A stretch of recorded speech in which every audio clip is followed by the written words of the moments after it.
Okay, I'm not saying that our speaker is bold, but Representative John Katko first met our speaker at a charity baseball game while he was running for Congress. She walked up to him, handed him a business card that read, Caleb McCune, motivational speaker, and told him to call her before walking away. Katko later gave her his business card and told her that if he won the election, he wanted her to join his staff. Well, she worked at Katko's Syracuse office for 2 years, assisting with constituent services, and her career was launched. Our speaker is the manager of grassroots advocacy for the National Down Syndrome Society, where she works to advance legislation beneficial to the Down syndrome community. She was named, NDSS Self-Advocate of the Year in 2016, and later with the staff. As the first registered lobbyist with Down syndrome.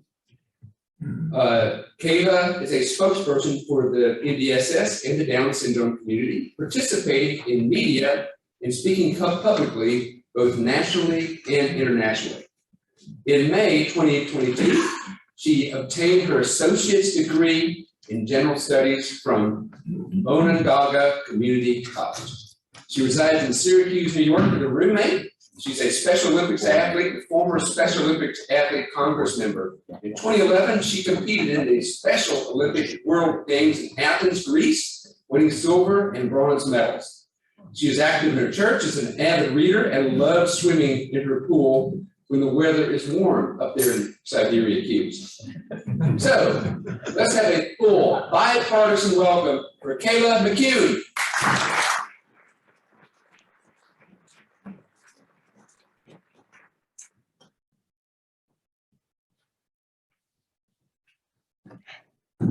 Thank you so much, buddy, and good morning. I would like to thank all of you for inviting me here today to speak to all of you. As you know, and as Buddy has mentioned, my name is Kim McEwen. I am the manager of grassroots advocacy at a national Down Syndrome Society. I am also known as a first registered lobbyist with Down syndrome. Anna? Hey, Kayla, sorry, I have slides if you would like to share them.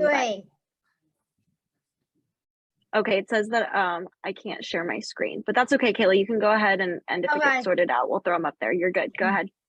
I would like to start off today by sharing the story of how I came to work for the National Down Syndrome Society and become a lobbyist.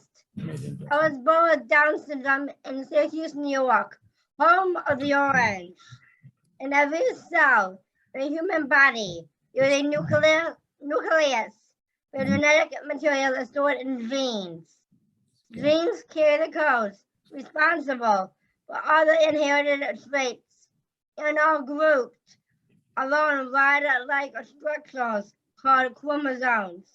Typically, the nucleus of each cell contains 23 parts of chromosomes, and half of which are inherited from each parent. Down syndrome occurs when an individual has a full or extra copy of the chromosome 21. This additional genetic material alters the course of development and causes the characteristics associated with Down syndrome. A few of the common physical traits of Down syndrome are low muscle tone, small stature, an upward slant to the eyes, and a single decrease across the center of the palm. Although each person with Down syndrome is most definitely unique individual, they may possess these characteristics to different degrees, or some not at all. When I was 18 months old, my parents enrolled me in an early education program at Main Street School. And I progressed through school alongside my classmates, and I graduated at age 18. And as soon as inclusive education became possible, I was always in an inclusive setting But I won't deny there's some bumps and stumbling blocks along the way. But my parents always thought it was best for me to be included with my classmates and placed in settings that challenged me to reach for my highest potential. There were times when they pushed me, and always because they knew that I could succeed. The hardest years were the ones that teachers did not believe in me. The years that teachers and support staff encouraged me, believed in me, were the years that I grew the most.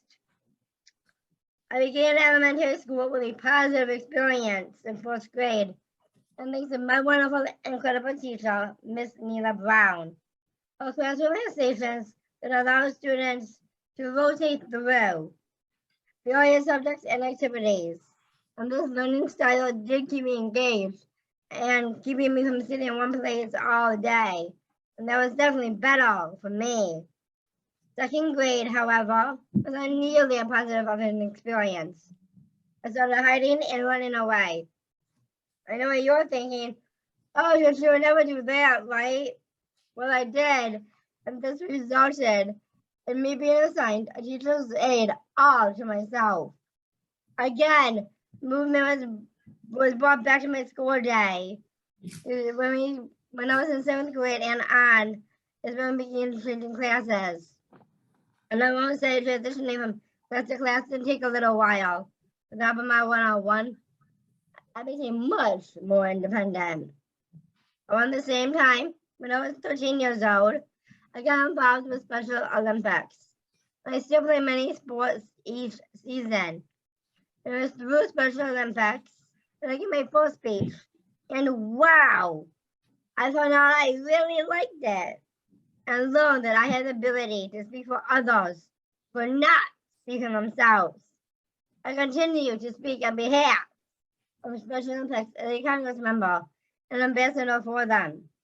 I actually traveled to Athens, Greece as a World Game athlete in 2011.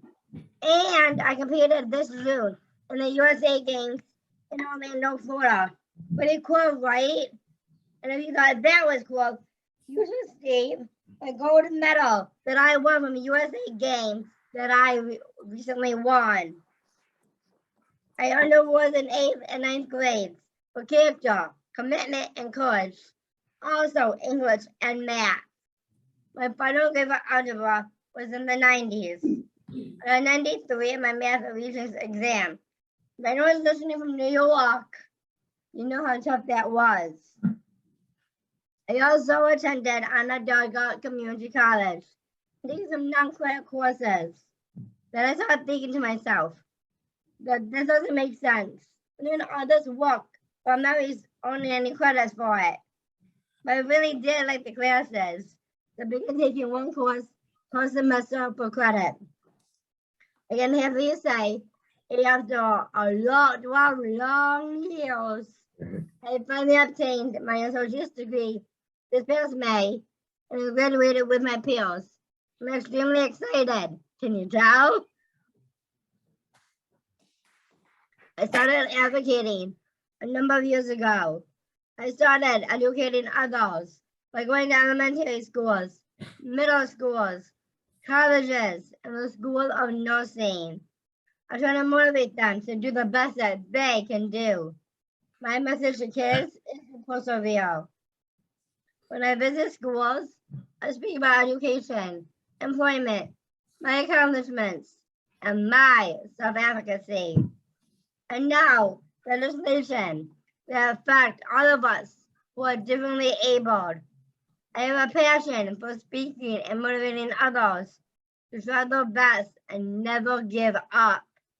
When speaking at colleges, I speak to many future teachers and share my experiences in school with them and insight into how I learned the best. I love speaking. Again, can you tell? But I love speaking to the School of Nursing. I talk to them about Down syndrome and how they treat new parents. I tell them to congratulate them. The Down syndrome is not a sick diagnosis. I tell them that we are living proof of much more than what is expected of us. and of all the things that we are capable of doing. I tell them about my friends who own businesses that are thriving, like John Cronin of John's Crazy Socks, or Blake Pyron, who owns Blake's Snow Shack in Cinco, Texas, or Kerry Boudron, or who's a third-degree black belt in karate. Watch out! But I tell them about the girl who got a dream job at Target. I could go on and on. Trust me, I won't.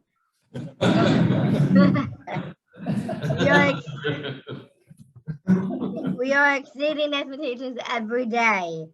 And parents, please don't limit your children. They are incredible. Several years ago, I became involved with a national Down Syndrome Society, attending their events, going to Capitol Hill to try and pass laws. In 2016, I was named the South Advocate of the Year. In the meantime, back in Syracuse, I met John Katko, who was running for the U.S. House of Representatives. He handed me his business card, so I handed him mine. He called me and said if he was elected, he wanted me to come and work for him. Absolutely. So when he won, I became an intern in the Syracuse office. I represented him at different events. I did various office work. Then in June of 2017, he asked me to go with him to a disability conference in Washington, D.C. We didn't realize at that time it was with the National Down Syndrome Society. It was there at the end of the meeting that NDSS offered me my job of manager of grassroots advocacy. I started back in October of 2017. With my position as the first registered lobbyist with Down syndrome, I go to Capitol Hill to speak to many members of Congress on issues that affect individuals with Down syndrome. We discuss laws such as the original ABLE Act, which I helped pass as a volunteer. As a lobbyist, I helped pass the Able to Work Act and the Able Financial Planning Act. These laws allow me and my friends who are differently abled to have savings accounts and meaningful employment without giving up our benefits. Down syndrome doesn't stop us. It never stops us. There's some old, antiquated laws that hold us back. One example is the ADO provision within the Fair Labor and Standards Act, also known as Section 14C. This outdated law allows employers to get a special wage certificate from the Department of Labor to pay workers with disabilities less than federal or state minimum wage. Some people working under the special wage certificate earn pennies per hour. That's right. Individuals with Down syndrome are still getting paid cents an hour, while other individuals performing the same task may pay less than at least minimum wage. I have been working tirelessly, ending sub-minimum wage, a bill that is known as the Transformation for Competitive Integrated Employment Act. Another topic I am passionate about is ending discrimination based on disability. In the organ transplant process, people with Down syndrome and other disabilities still face discrimination when trying to access life-saving health care. The Charlotte Woodward Organ Transplant Discrimination Prevention Act is named after my wonderful friend and co-worker. It prohibits discrimination based solely on an individual's disability when they are in need of an organ transplant. I'm also very passionate, very passionate about the Marriage Access for People with Special Abilities Act, also known as MAPSA. MAPSA allows individuals that are differently able to get married without losing our vital benefits. Unfortunately, I have two individuals like myself and my boyfriend that are differently able to get married. Our incomes will combine and we will be over our financial limits. and thus losing benefits such as SSI and Medicaid. And they are critically important to our well-being. Mental is extremely important to me, very personally. I dream to be married one day. I'm headed for right there. I do have a boyfriend who is wonderful. I'm just waiting on the ring, if you know what I mean.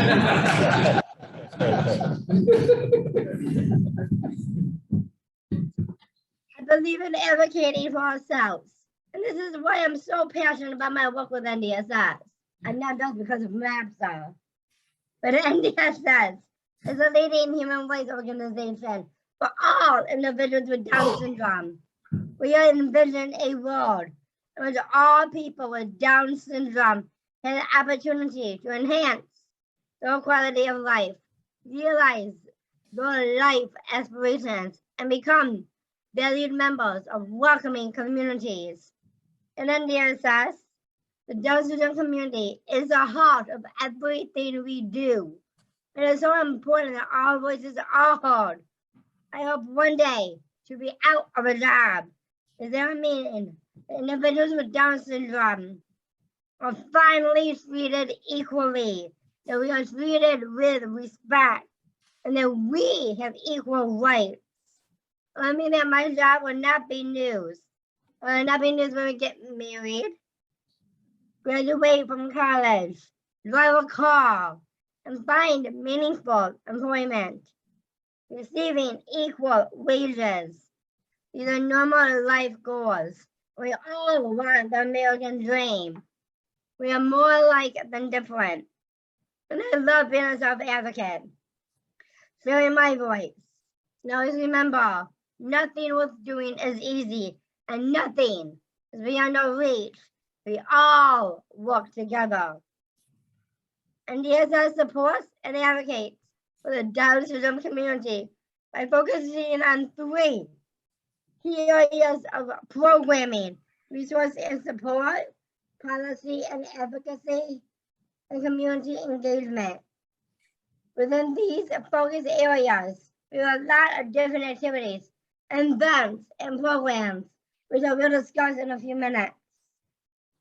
And DSS is committed to providing information, resources, and support to the Down syndrome community and the public. Through our helpline and info email, we answer more than 5,000 requests for information each year. Through our resources and website, we provide information on a variety of topics related to Down syndrome across the lifespan, from birth to the end of life. And the NDSS's policy and advocacy team, which is the team that I work on, along with my coworker Anna. Thank you, Anna. And we advocate on the federal, state, and local policies that positively impact people with Down syndrome and their families across the country. Through our grassroots advocacy program, we work with Congress and other federal agencies, as well as our state and local officials. We also train parents, sub-advocates, and others to advocate for themselves and their loved ones. We don't want laws holding back people with Down syndrome in any way. Like I said, the Down syndrome community is literally the heart of everything we do at NDSS. Our community engagement, events, and activities connect individuals and families, celebrate all loved ones with Down syndrome, raise awareness and acceptance among the general public. We have events like our National Buddy Walk program, which is our annual Times Square video presentation, the New York City Buddy Walk. And if you're interested, we do have our Buddy Walk on September 17th from 11 to 3 in Central Park, with our Times Square video from 9:30 to 10:30 if you're interested in coming out. If you're into sports, we do have our Athlete Ambassador program, the Run for 321, a relay from New York City to DC and a virtual racing for 321 for World Down Syndrome Day event. But please pace yourself and more. Now here I have a challenge for all of you. And you can join me in my fight for equal rights by signing up for all action alerts. Like what we have on our screen is our NDSS code. So please take out your phones and click on this QR code. Because when you sign up for our action alerts, it will alert you to legislation that affects the Down syndrome community. We love and we need your support. From there you can easily contact your elected officials and advocate for these priorities alongside our community.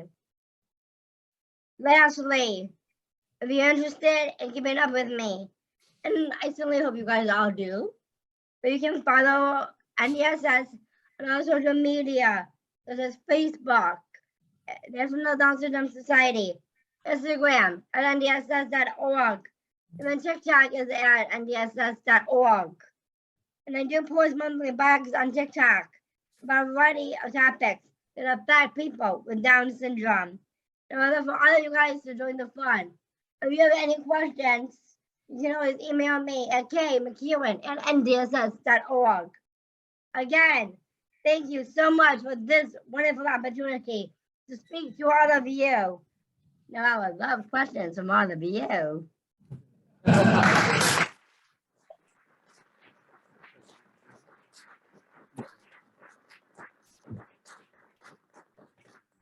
Okay, it's time for questions.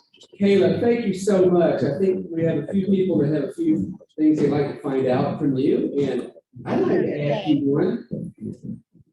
Tell us a little bit about what it was like when you first went to a national legislator, a congressman or senator's office to ask for their help. Tell us what that was like.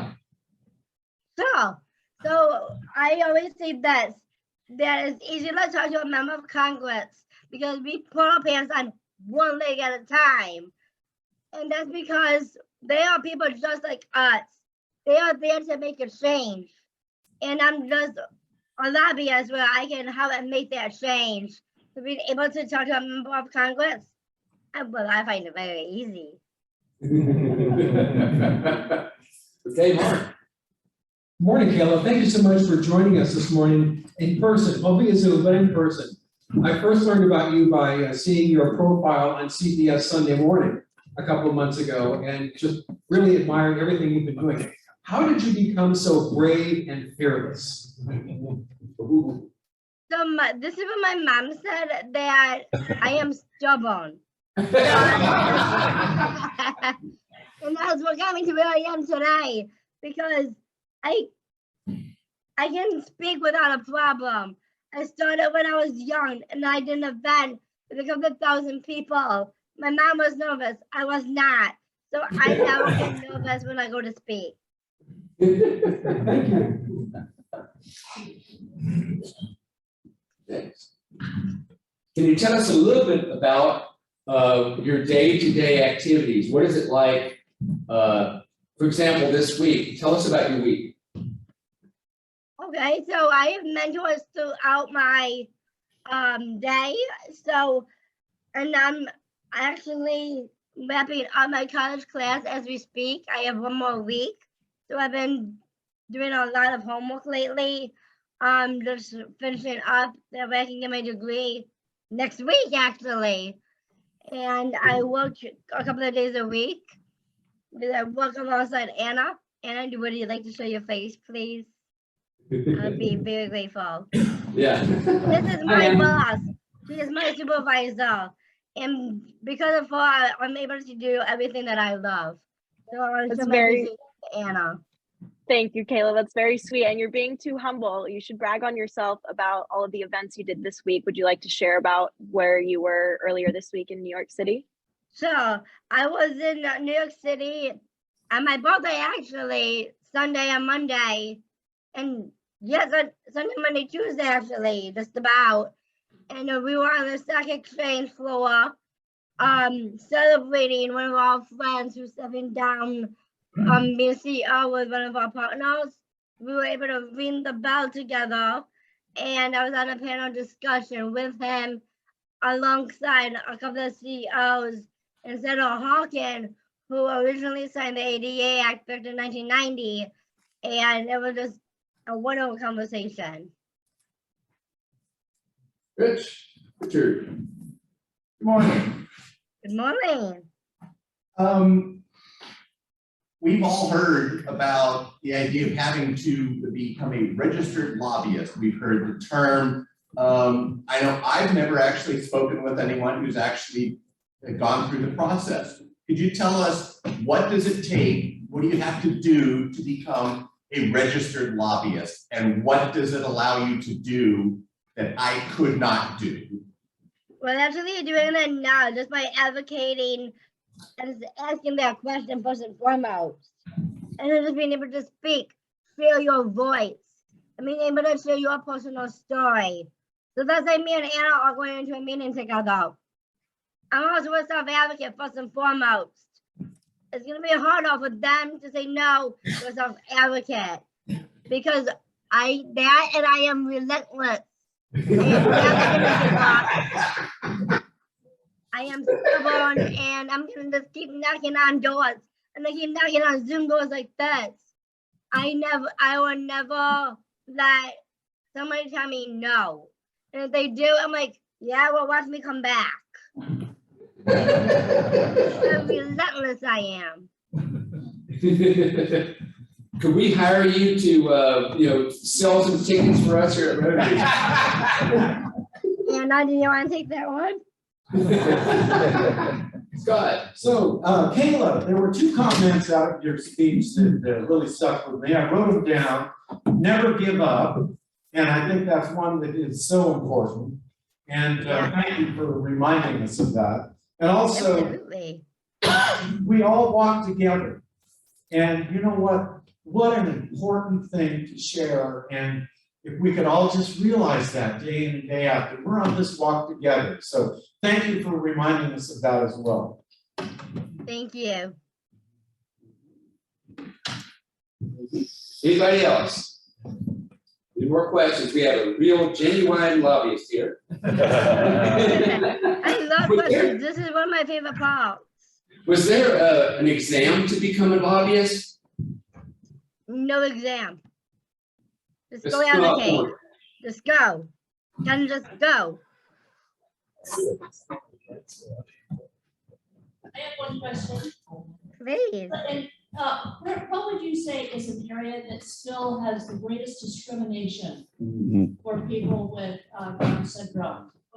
Is there one particular issue where you feel people have face the greatest discrimination and problems? Anna, do you want to take that one? I don't know if you could hear the question, Kayla. It was, what area do you feel there is the most amount of discrimination against people with Down syndrome?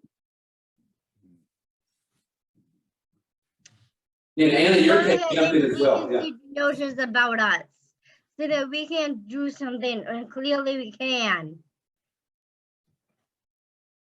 Yeah, I think I'll hop in here. Hi, everyone. My name is Anna Vito. I'm the manager of public policy at the National Down Syndrome Society, and I have the absolute privilege of getting to work with Kayla every day. So thank you, Kayla, for encouraging me to show my face and maybe share a little bit. So I think one of the issues that Kayla discussed that we do a lot of work on is the issue of sub-minimum wage. And as she shared in her speech, it is still legal in a lot of states in the country to pay individuals with Down syndrome and other disabilities as low as we found 3 cents an hour.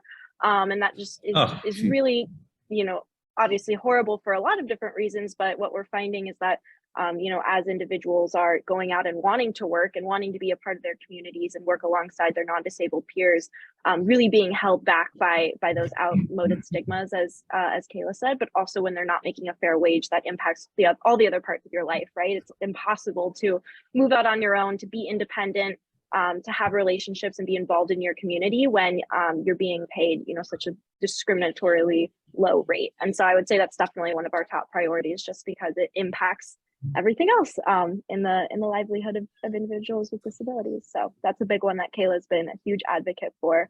And as she shared, she also is very passionate about the marriage access. So that's another one. That's another one that we focus on. I have to point out, we have friends that have gotten, people with Downs here who've gotten married, and it's worked out very well for them, yes. Mhm. And, That's amazing news. yeah, and, but either of you, what do you see as the greatest opportunity, right? For example, I noticed that, my sister has Downs, and she has no difficulty at all. She has so much patience. She never gets tired of taking care of people, for example, who might be ill or in hospice. And she just never gives out, and she loves doing that.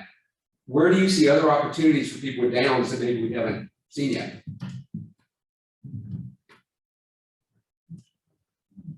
What do you see?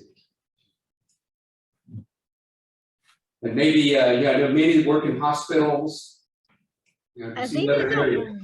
I think there's a wonderful quality to have, and anybody for that matter, is being able to care for somebody who absolutely needs it. So I definitely applaud your sister, and I think it's a great thing to have Down syndrome, because it means that, well, you don't want anything special. Because my parents always treated me like any other child. I got punished when I had to be punished. But after moving out, I don't get punished that much anymore. That, and I'm older and wiser. Like your sister is wise, so I encourage her decisions. Yeah, I think Kayla mentioned in her speech a lot of her friends with Down syndrome that we know through our work at NDSS who have jobs, who own their own businesses, who are leaders. John's Crazy Socks is one that Kayla mentioned, an individual with Down syndrome who owns his own sock company out of New York. So we see people, you know, all over the country day in and day out who are thriving in their workplace or owning their own businesses. And so as Kayla mentioned in her speech, there's really the possibilities are endless, and there's really no limits when you know, we cultivate a community where we believe in each other and we give each other opportunities. So I like that Kayla highlights that in her speeches. Something to add. Okay, any other final questions? I could talk to you all day, but thank you so much, Kayla. Thank you so much.